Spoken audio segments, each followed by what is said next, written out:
Alex built a time machine and decided to pitch it on Shark Tank. To prove his invention was legit, the sharks challenged him to bring back relics from different eras.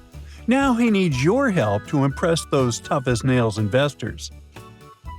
He steps into the machine and poof! Alex finds himself in the middle of a dense forest. He hears an enormous roar that sends shivers down his spine. Curious, he creeps closer and spots two gigantic dinosaurs with a baby one stuck right between them. Whose baby dino is it?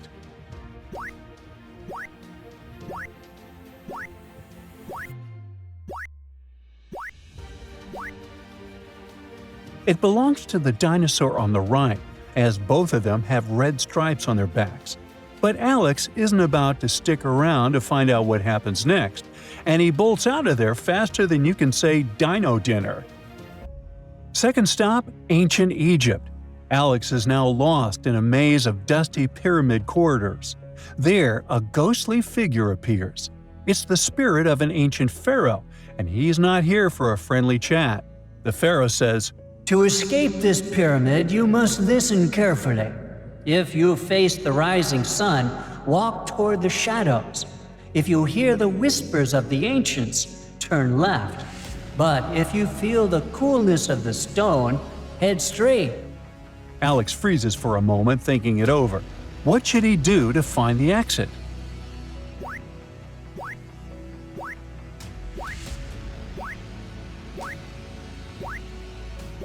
The correct answer is option A, walk toward the shadows. Look, Alex has a compass and knows to face east, where the sun rises and casts shadows to the west. Walking west will safely lead him out of the pyramid, avoiding traps. After leaving the pyramid, he steps into a huge library filled with tons of papyrus scrolls. He grabs one as a relic, but then it hits him. He needs to get out of there fast. Why does he decide to run?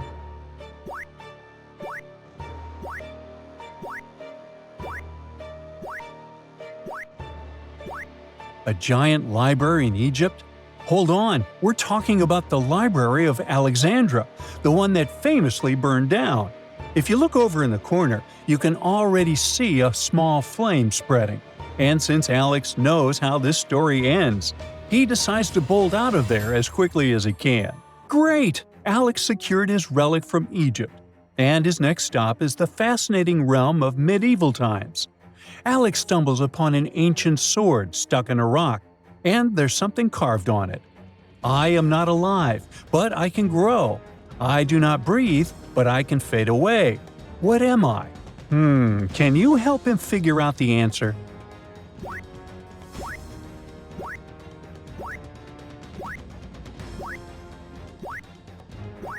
The answer is fire.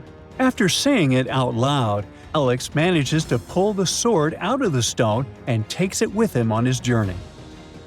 Alex is starving, so before heading back to the time machine, he stops at a busy medieval market where a merchant is selling fish.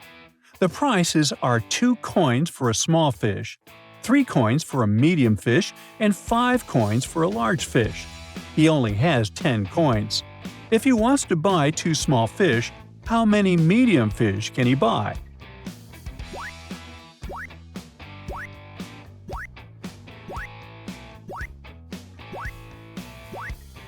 After purchasing 2 small fish, he spent 4 coins, leaving him with 6 coins. So Alex was able to buy 2 medium fish. Well, it's time to return to the time machine. Now Alex finds himself in a splendid Renaissance court, where the king faces a challenge.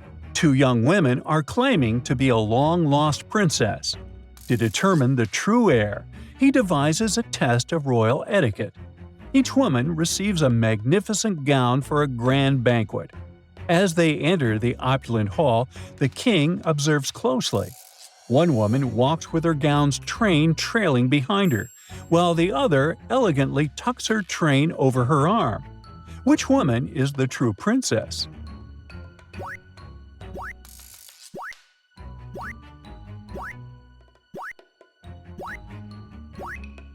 The woman who tucked her train over her arm. A true princess would know to lift her gown's train to avoid tripping and to display grace and poise. The king is so impressed by Alex's investigative skills that he wants to offer him a Renaissance relic to take with him. But first, he wants to test Alex's knowledge of the period. The king points to the famous Mona Lisa and asks, "Who painted it? Donatello, Leonardo da Vinci, or Michelangelo? Do you know?"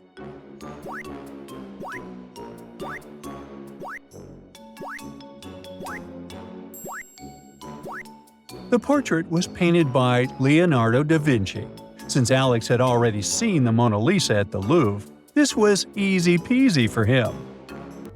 With the Renaissance mystery solved and another relic guaranteed, Alex jumps back into the time machine and zooms to ancient Rome. He arrives at a bustling marketplace filled with philosophers, artisans, and orators. Suddenly, a wise old philosopher approaches and challenges him with a riddle. "I speak without a mouth and hear without ears. I have no body, but I come alive with the wind. What am I?" Alex scratches his head. Can you help him figure out the answer?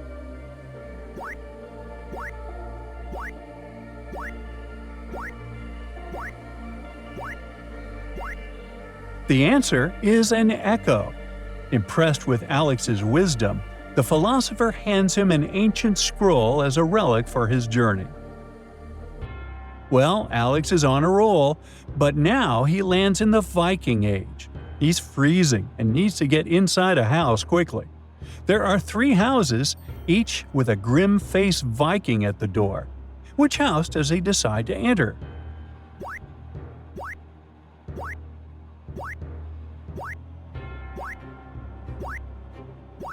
He definitely goes to house number 3. If you notice, the owners of houses 1 and 2 have shields on them. That means they're Viking warriors, and Alex definitely doesn't want to mess with them. His next stop is ancient China. Look, they're constructing the Great Wall, so he decides to take a brick with him to impress the sharks. As he approaches, one of the builders steps in and says that among this huge pile of bricks, only one is suitable for the Great Wall. Can you figure out which one?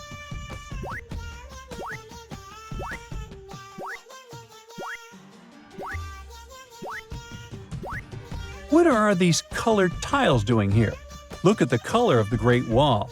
The correct brick is this one with an earthy tone. Back in the time machine, Alex travels to the Maya civilization. Suddenly, a wise elder appears, blocking his path. He's holding a mysterious stone calendar, and he explains that their solar calendar, called Haab, has 365 days. But they also have a shorter calendar, called Solkin, primarily used for ceremonial purposes. If Alex guesses how many days the Solkin calendar has, he can take it with him. So, what is the correct answer?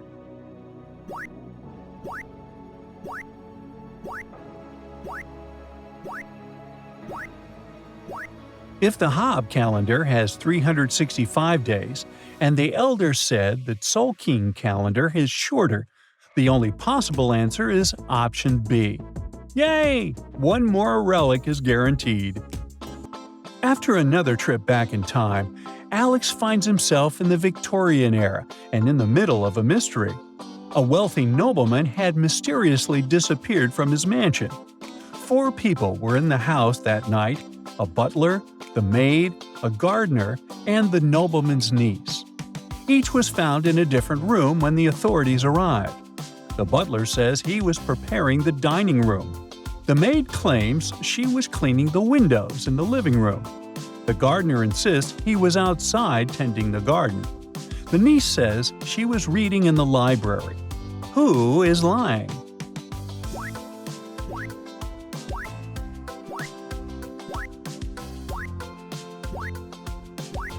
The maid is lying. Take a closer look at the windows. They're completely filthy and covered in dust. So Alex realizes the maid lied about cleaning them. This suggests she might be involved in the nobleman's disappearance. The time machine now takes Alex to 1896. He's in Greece, witnessing the first ever International Olympic Games. He notices a wall with illustrations of all the sports of the time, but something looks totally off. Can you figure out what it is?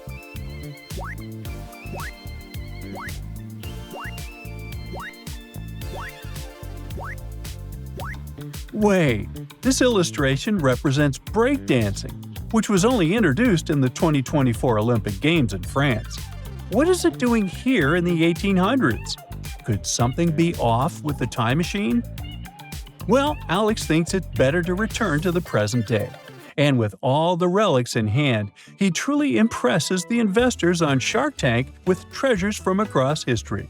Looks like his journey through time paid off. That's it for today. So hey, if you pacified your curiosity, then give the video a like and share it with your friends. Or if you want more, just click on these videos and stay on the bright side.